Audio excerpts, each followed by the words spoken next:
Hey guys, my name is Shashwat and I'm a lead intern at LEXIS and Company. In one of my earlier videos, I explained about what is bail and what are the types of bail and what is the main concept of bail. In this, I'll be telling you about how to get bail. So let's start with there are some theories behind the provisions of bail. Where there are some theories that are believed to take in pursuance of granting bail. So sometimes the innocents in prisons are awaiting trial while being imprisoned all that time, which should not happen. Internment without trial violates a basic rule of law. Also, the detention proves to be expensive. It may cause a lot of financial suffering on the part of the family and of the accused. So, there is the process of bail. When a person is accused of a crime, the first step the police take is getting him booked. The police officer gather his personal information such as date of birth, address, etc. Then do the little investigation into his personal history and check on his previous criminal records if there are any. The police also checks if he intoxicated while the charge sheet is being prepared. The, then how to write a bail application? When a person is convicted of a crime, he has to write to apply the bail. Applying for bail depends upon the juncture at which the case is.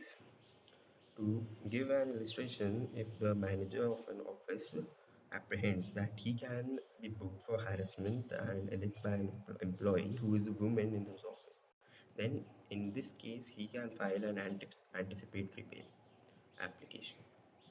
If the person is arrested, the first thing he will do is to call you, his criminal defense attorney, and apply for bail. Now we know there are two types of offenses, bailable and non-bailable. In this case of bailable offense, the accused has to file an application by filing Form 45, which provides which is provided in the second schedule of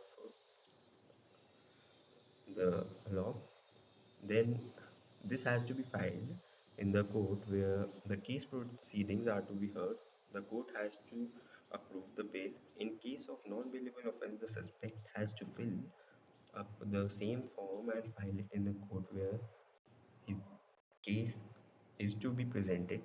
The only change is that the court has the discretion to grant bail. Furthermore, every bail application should stand as distinct, as every case has different schedules and many uncommon facts. Then there comes a question, bail or appeal. When a person is already convicted and applies for appeal in the higher court,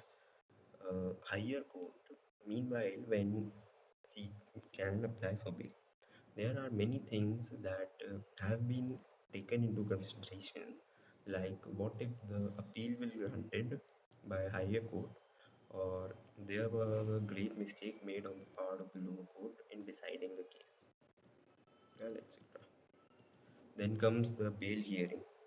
The bail hearing is the process wherein the judges hears all of the reasons to grant whether he is convicted to grant the bail or not. It is important to understand the motive of the hearing and choose who is representing the convict in the hearing. It is the main role that you as an attorney will have to play. Herein all the evidence and the facts are presented before the court, and the attorney has to convince the judge so that he can start to believe that there is a likelihood that that the accused should not be convicted after his trial and he is innocent. Then there is one question that what all will the judge consider while hearing your case proceedings? He may look at the character of the accused, nature of the crime, his employment situation and financial situation, his background history, and many more. These this is the process comes while you uh, fight for a bail application.